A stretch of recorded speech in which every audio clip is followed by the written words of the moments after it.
मस्कर मित्रांनो, हा सूक्ष्म मार्ग म्हणजे तिच्यासमोर तुम्ही बोलताना दुसऱ्या कोणाचा उल्लेख करा. असं जसं की काल ऑफिसमध्ये एक गमतीशीर चर्चा झाली होती आणि लगेचच विषय बदलला.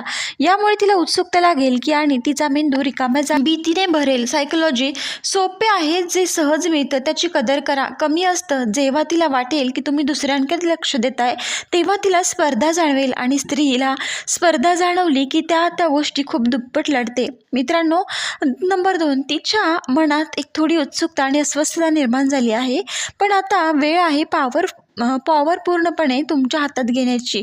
मित्रांनो, तुम्हाला ती शिकवणार आहे की आता एकदा का ती तुम्हाला परत मिळवण्यासाठी प्रयत्न करू लागल्यावर तुम्ही कंट्रोल कसा स्वतःकडे ठेवायचा हे तुम्ही नंतर पाहू शकता.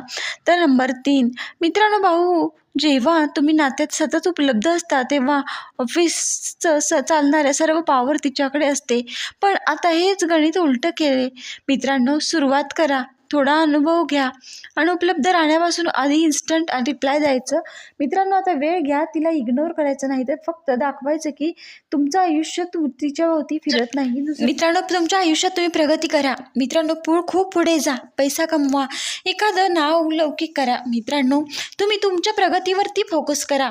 मित्रांनो, जेव्हा भावना खूप वर्षांनीही तशाच राहतात तेव्हा तुम्हाला तिला असे क्षण द्यायचे आहेत जे तिच्या भावनांमध्ये खोलवर कोरले जातील. उदाहरणार्थ, एखादं रँडम गाणं गायचं किंवा अशी जागा दाखवायची जी फक्त तुम्ही तिथे दोघांचे सिक्रेट स्पॉट बनेल. सायकोलॉजी सांगते, जेव्हा एखादी व्यक्ती एका भावनिक क्षणाशी जोडली जाते तेव्हा ती त्या क्षणाशी कायम जोडली जाते. त्यामुळे नंतर संवाद कमी झाला तरी त्या भावनिक आठवणी तिला परत तुमच्याकडे खेचतील. पण लक्षात ठेवणे, हे काही क्षण दुर्मिळ असतात. मित्रांनो, जेव्हा तुम्ही त्या दिवशी तिला असे क्षण देता त्या दिवशी तिला वाटलं पाहिजे, मित्रांनो, आजचा दिवस मी कधीच विसरणार नाही. भावनिक नातं तयार झालं आहे आणि आता अंतिम स्टेप आहे. मित्रांनो, त्यामध्ये तुम्ही पाहणार आहात की तुमच्या दुर्मिळ उपलब्धतेने तिच्या मनात तुम्हाला गमावण्याची भीती आणि आकर्षण कसं निर्माण करायचं. तर मित्रांनो, बघा, जेव्हा एक माइंडसेट निर्माण करा. मित्रांनो, कमतरतेची मानसिकता. सायकोलॉजीचा सोपा विषय नियम आहे, जे म्हणजे मिळणं कठीण असतं त्याची किंमत जास्त असते. तिच्या मनात तुम्हाला गमावण्याची भीती निर्माण करण्यासाठी तुम्ही स्वतःला दुर्मिळ बनवलं पाहिजे. नेहमी उपलब्ध राहू नका. तुमचं आयुष्य थोडं रहस्यमय ठेवा आणि तिला वाटेल की आता हा थोडा वेगळा कमतरतेची मानसिकता तयार होते. ताकद अशी आहे की ती तुम्हाला गमावू नये म्हणून दुप्पट प्रयत्न करेल. पण इथे संतुलन महत्त्वाचं आहे. जास्त अंतर ठेवलं तर ती सोडून देईल आणि खूप जवळ गेलात तर ती तुम्हाला गृहीत धरायला लागेल.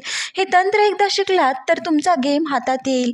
मित्रांनो, शेवटी एक गोष्ट लक्षात ठेवा, या खेळात जिंकण्यासाठी सगळ्यात आधी स्वतःला जिंकावं लागतं. जेव्हा तुम्ही स्वतःची किंमत ओळखता आणि स्वतःवर नियंत्रण ठेवता तेव्हा इतर लोक तुमची कदर दुप्पट करतात. आवाजपासून कोणाला तुमची किंमत समजून देण्यासाठी मागे लागू नका, तर तुम्ही कोण आहात, काय आहात हे तुमच्या वागण्यातून कळू द्या.